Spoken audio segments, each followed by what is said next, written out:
nibihabwa Imana amashimwe n'impundu nibihabwa Imana amashimwe n'impundu irashoboye nibihabwa Imana amashimwe n'impundu nibihabwa Imana amashimwe n'impundu nibihabwa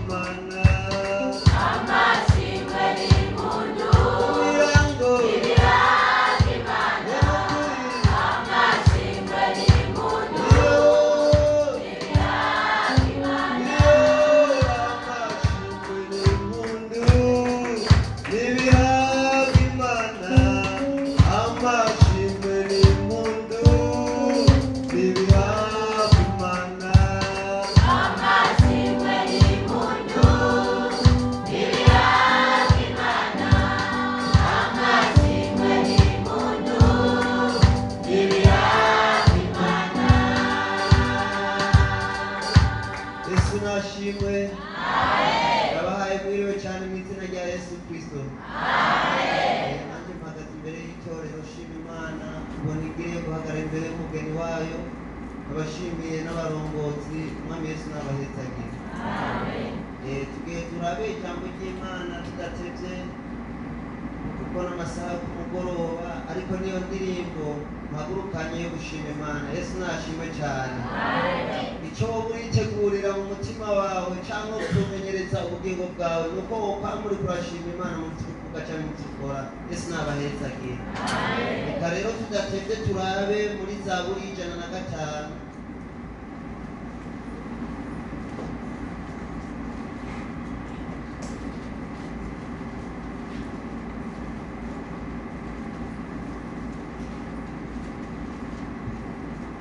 Zaburi 105 turasomaho umurongo 20. Nimushimire Uhoraho, mwambaze izina ryiwe, mumenyekanishe ibikorwa byiwe mu mahanga.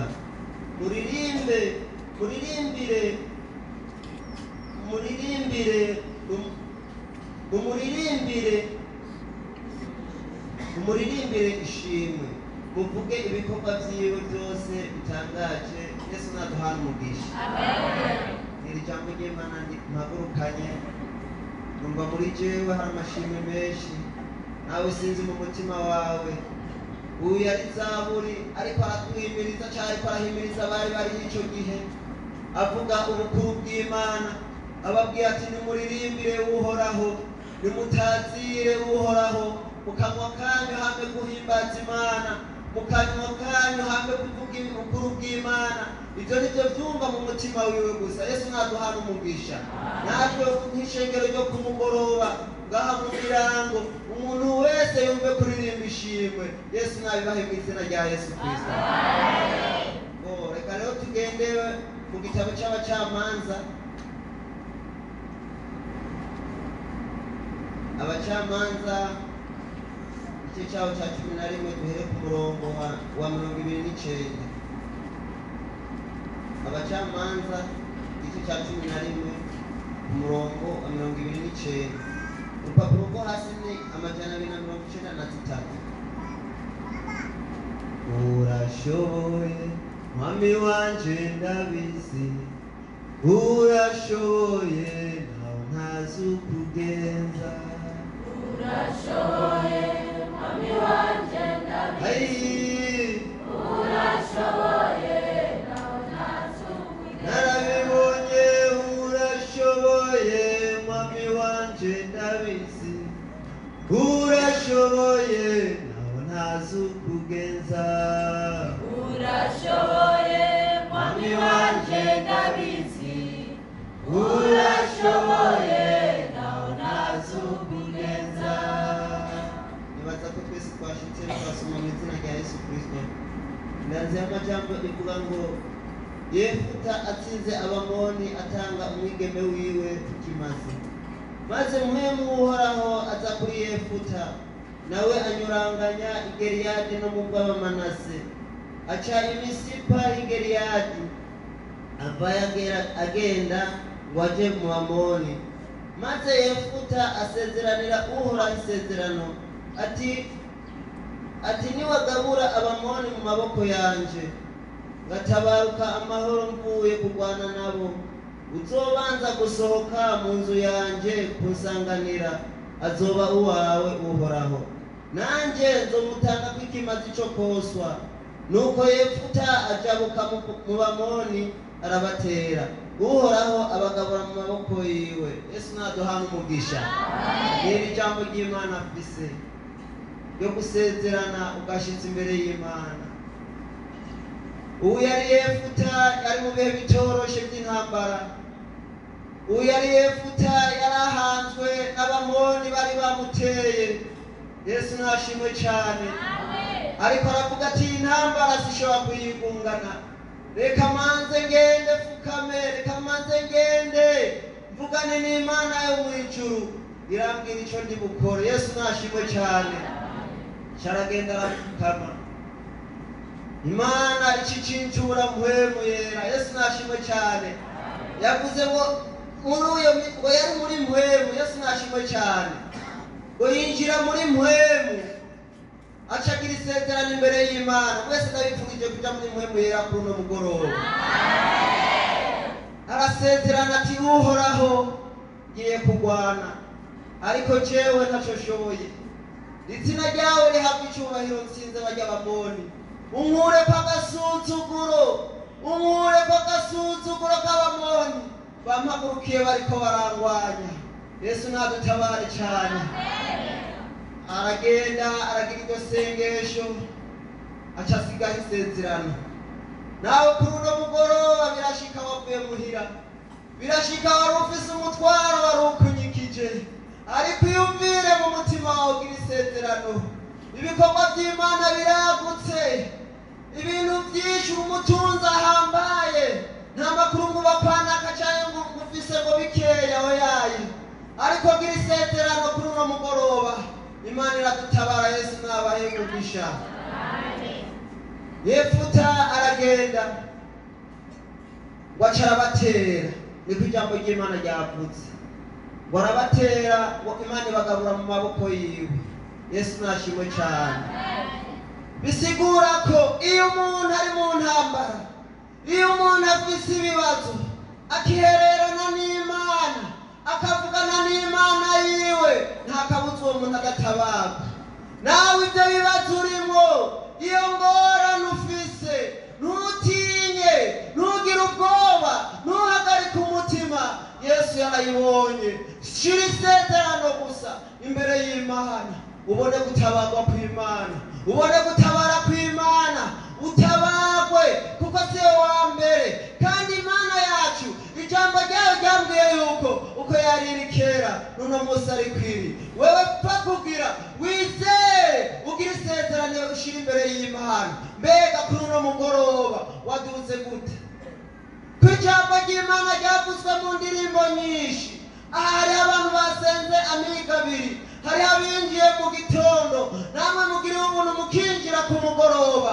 Nimwiyumvire rero mu mitima yanyu, mu ndirimbo mumaze kumva, mu majambo mumaze kumva, abaririmbyi hariya mwaciye mu makorale, sinyekeranye ndazi mwumvise ijambo ry'Imana. Mbega wewe wiyumviriye gute? Wumva mu mutima wawe gute? Wumva woshira isezerano ringana iki mu mutima wawe? Wumva woshira isezerano ringana gute imbere y'Imana? Iryo Zaburi yavuze ngo dushimire Uhoraho. Wewe wumva wotanga iki kuri uno mugoroba? Wewe wumva wovuga iki mu ntambara urimo? Si kwa gufukama gusa ufise ikibazo, oya, ahubwo banze witature n'icyateye ikibazo. Yesu nabahezagire cyane. Reka tubandanye gatoya turabe kuri 3 na 4 muri iki gitabo nyene. Maze Yefuta aratabaruka aja i Misipa. Ashitse iwe, umwana wiwe umwigeme asohoka kumusanganira afise udushako tw'ingoma, ariko aratamba atarika. Kandi uwo mwana wiwe yari kinege, nta muhungu nta mwigeme wundi yari afise atari uwe gusa. Amubonye yitanamurira kw'impunzu ziwe, ati mbonye ibara mwana wanje, urambabaje ungiriye nabi, kuko nabyikuriye mu kanwa nkabibarira uhoraho, none sishobora kwivuguruza. Aramwishyura ati data ko byakwiviriye mu kanwa ukabibarira uhoraho, ntungenze nk'uko wavuze. Kazima uhoraho yakwihoreye abasi bawe b'Abamoni. Yesu nashimwe. Nukuvuga Yefuta agitaha atahurutse avuye ku rugamba, agitamaje mu irembo kubera yari yagize isezerano, aravuga ngo ikizotangura kuza, umuntu azotangura kuza kusanganira, wewe uhoraho niwe ntabara, ukankura kwa gasuzuguro k'Abamoni, uzotangura kusanganira nzomuguha. Haleluya. Araza ashitse mu irembo, atangura kubona hariyo umwana we w'umwigeme, kandi Bibiliya itubwiye neza ko uwo mwana yari amufise ari umwe, nta muhungu yari afise, nta n'undi mukobwa yari afise, ariko akimubona gusa umutima uramwanka, ariko akubitije ubwenge ku mutima, akiyumvira ibyo bavuganye n'Imana, aravuga ngo navuze isezerano kandi sinishobora kwivuguruza. Nawe kuri uno mugoroba niwibuke kahise kawe, wibuke iyo wavuye, wibuke iyo Imana yagukuye, ntusubireyo, kandi wibuke na ya ndahiro warahira. Ari indahiro warahiye sinyekeranya, nta muntu n'umwe yabaye umukristo yaciye mu nyigisho z'umubatizo atagize indahiro arahira. No muri korale mbere wararahiye, ariko uno munsi abandi bashika saa moya, wowe usanga ushitse saa tatu, ababa ari ibikorwa wahora ukora ubu waradehuruye. Ariko ndagukanguriye kuri uno mugoroba, ndakubwiye subira wibuke. Umuntu wese niyibuke, yibuke isezerano, yibuke iyo yavuye, wiyubare ntusubireyo muntu w'Imana. Inyuma si heza ni habi. Ubundi yaririmbye ngo n'abariyo baragowe, nawe wiyubare ntusubireyo. Abantu benshi bariko barata isezerano bagiraniye n'Imana, ariko Yefuta ararahira ararengwa, aravuga ati niba umwe gusa sishobora kwivuguruza. Hari ikintu nekuriye mu kanwa ndabwira uhoraho, kandi yagikoze. Nawe kuri uwo mutwaro waduganye uno munsi, kuri uwo mutwaro waduganye uno munsi, shira isezerano imbere y'Imana, urabona inyishu mu izina rya Yesu Kristo. Hariho umuririmbyi akunda kuririmba cyane, yaririmbye avuga izo ndirimbo zikunda kuririmba abantu b'abanyagice, cyangwa zikaririmba umuntu ataramara umwaka ari mu gakiza.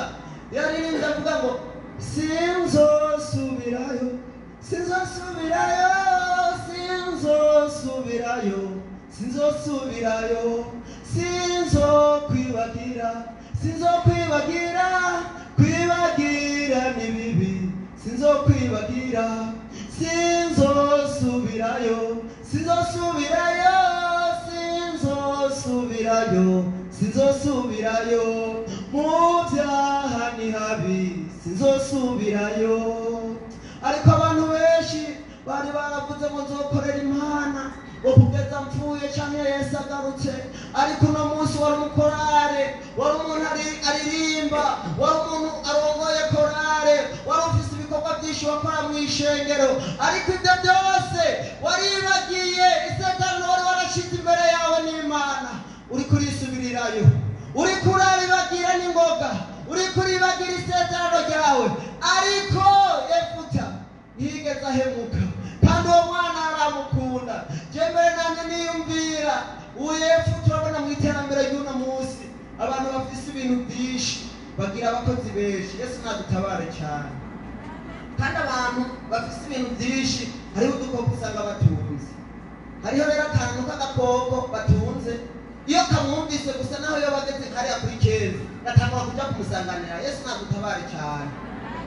Jewe rero iri jambo yaciye rinyigisha ati kumbure ngira ngo yarafise ako gakoko, yibaza yuko ariko agaca kaza, kuko nabwo burya bukoko abakozi usanga babukunda. Yesu nadutabare cyane. Kandi ko yari amaze kuba ari umwami, yari afise ingabo nyinshi, yavuga ati ndazi umuntu aza guseruka, ndazi ni kapitene naka, ndazi Colonel naka niwe akunda kumbona mbere cyangwa umwatekana naka niwe akunda kumbona, ariko Imana kuko ari nyabwenge mu mutima aciye imugezira abe isezerano ryiwe, aravuga ati reka ndungi, Imana iravuga ati reka ndungi ku mukobwa wiwe ndabe yuko ashitse isezerano. Yesu nadutabare cyane. Hari ibintu byinshi turiko turacamo ari amasezerano y'Imana. Aho hantu ubona ubabariye, aho hantu ubona uri kurageragereza, harindire wihanganye ugutabarwa kuriho mu izina rya Yesu Kristo. Uno munsi nyene wizere, witandukanye icyo kubuza, gutandukana ugatandukana n'icyaha, witandukanye icyo kubuza isezerano wasezeranye n'Imana. Tugume mu rugo rw'Imana. Imana yo mu ijuru yaturemye ituzi, birashika ugasanga uri mu buzima butoroshe muri iyi minsi, ariko ihumure ndagufitiye nuko Imana ikuzi kandi niyo yakuremye, kandi niyo ikuzi gusunza nuko abantu bakubona. Nta makuru ngo nakayarampebyo yaye mu ijuru hari Imana. Sinzi rero nawe kwitse usiga ufise muri iyi minsi. Umuntu wese niyisutse, mbega wowe ubona umwete wari ufise igihe washima Imana, wahora ubwira bene so amajambo y'Imana, wahora uririmba guhera mu gitondo ukageza ku mugoroba utaruha. Mbega muri iyi minsi bya bikorwa wahora ukora bimeze gute? Bimeze gute? Bimeze gute? Ni wowe wo kwiraba kandi wowe wo kwisuzuma, ni wewe wo kwisuzuma ukakira ubushobozi bw'Imana. Imana ikakugirira neza ikagutabara, kubwawe izo ntambara urimo ntushobora. Abandi bantu uza wumva ngo tubyare ku rugero. Yesu nadutabare cyane. Sibyo nje kwigisha mugana akarorero ngire ntange, ukaza wumva ngo Yesu nzoreza abana batatu, turetse n'abo batatu umwe wenyene Imana yirabiye hirya gatoya ntushobora no kumufungurira. Yesu nadutabare cyane. Abantu benshi turiko turibagira amasezerano, turiko turibagira urukundo rw'Imana, turiko turibagira ubukuru bwayo. Nta kintu na kimwe kiri ku isi, nta kintu na kimwe cyo kubabaza, nta kintu na kimwe cyo kugerageza Imana itogutabara. N'uno munsi imbabazi z'Imana ziracariho. Yatabaye Yefuta, yatabaye ba Dawidi, yatabaye Yehoshafati, yo n'ubu yacahari. Ngwino nawe wirukire muri izo mbabazi z'Imana, ariko ikintu urabanza kukubwira, banza uce bugufi mu mutima wawe, ntuteshwe amasezerano n'akantu kantacyo. Ubu abantu b'Imana ibintu biriko bituma abantu badajuronka amasezerano ni kubera bimva yanga n'ivy'isi, bitiranya abantu, ukagira umugenzi atariwe, uwo muntu ariko agukura mu buntu bw'Imana. Ngwino rero imbabazi z'Imana ziracariho. Na Yefuta wumvise ko yari yasenze akaja muri mpwemu. Ngwino nawe wisuzume. Ndarangije. Umuntu wese niyumvire mu mutima, umuntu wese yibaze mu mutima ingene atunganiye Imana. Mbega mu masezerano mwari mwasezeranye n'Imana, ubona uko mwabivuganye ariko uriko uragendaga mwene data, ko mbona ibintu byashushe, abantu bakubwira uku, uwundi nawe akakubwira uku, mbega uzohitamo iki? Ariko rangamiza mw'ijuru urabe rya sezerano mwasezerana n'Imana. Nta kintu na kimwe Imana yavuze yigera ibesha. Turaguhaye ikaze. Vyoshika ukaba warakekeranije mu mutima, vyoshika ukaba warasubiye inyuma, vyoshika ukaba waradehurukiye mu bikorwa byawe, ariko imbabazi ziracariho. Ngwino wisuke mw'iriba, ngwino wisuke mu kidengeri. Turarangije. Kaze mwarimu uca ubasengera aba bantu, ubasengere bitahuye mu mutima. Bovuga ngo hari ahantu mwari twaragize amasezerano n'Imana, ariko sinkiyateramiye, ariko sinkihagaze uko twari twarabivuganye. Kaze ubasengere. Ndagushimiye Mana data twese byagiye mu ijuru, turagutengurukiye kugira neza kwawe Mana. Aba bantu bawe baraciye bugufi imbere yawe, basanze batahagaze mu masezerano, basanze batagenze nk'uko babigusezeraniye, none baraciye bugufi munsi y'umusaraba. Natwe turabasabiye ya maraso amababwira igorogota ku musaraba, yongera amanuka buhagire, ijwi ryabagiriza mu mitima ntiryongere kumvikana muri kano kanya bumve guharirwa n'izina rya Yesu Kristo. Turabasabiye guharirwa, baravuye mu masezerano ntibashikije ibyo bakwemereye kandi ibitangaza barabibakoreye, none baraciye bugufi bagomba amaraso. Natwe turabasengeye, turabarambitse kw'ibiganza, amaraso yawe nabeze, amazina yabo niyandikwe mu gitabo cy'ubugingo, ijwi ryawe reka ntiryongere kumvikana ukundi, baboneka imbere zawe bagiriwe imbabazi. Urakoze kubahariye kandi kubagiriye neza, natwe tubasengeye mu izina ryawe rya Yesu Kristo. Amen. Abarwaye bahaguruke Imana ibongere abasengere, muhaguruke mwizeye Imana irahari kandi irakiza. Natusenge Mana Data wa twese uri mu ijuru, turagukengurukiye cyane ukugira neza kwawe Mana, turagushimiye kuri Imana ikora ibitangaza, wegeye guharira ibyaha bacukiza n'indwara, none abana bo bahagaze imbere yawe kubw'ibibazo by'indwara, umwe wese ikibazo cyiwe urakiza Imana. Hari n'abatagwaye bafise ibindi bibazo bibahagaze imbere, turasabye kubagirire neza. Ikiganza cyawe nikimanuke, kwa kuboko kwawe k'ubushobozi nikumanuke, ukore kuri umwe wese muri aba barwayi, ukore kuri imitwaro bafise itandukanye, bamwe hari imbere zawe baronse amahoro, barwaye ntibakire, abaryamye ku misego nubavyure, hari abaryamye mu bitaro n'abaryamye mu mihana, bose nubagendagendere babone ukugira neza kw'Imana. Abaremerewe n'imitwaro buryo butandukanye nuribaruhure, kuko wavuze ngo nimuze kuri jewe mwese abananiwe n'abaremerewe, none baraje Mana, gira icyo ubakoreye, gira icyo ubakoreye n'izina rya Yesu Kristo. Hari intambara bagwanye barananirwa, ariko bagufise nk'uwagwanya akanesha, nubanesheretse bazogushingira intahe, bazovuga ukugira neza kwawe. Urakoze kubyumvise kandi kubibakoreye, natwe tubisabye mu izina ryawe rya Yesu Kristo. Amen. Abumvise ijambo ry'Imana mukaryizera, uhoraho abaha umugisha.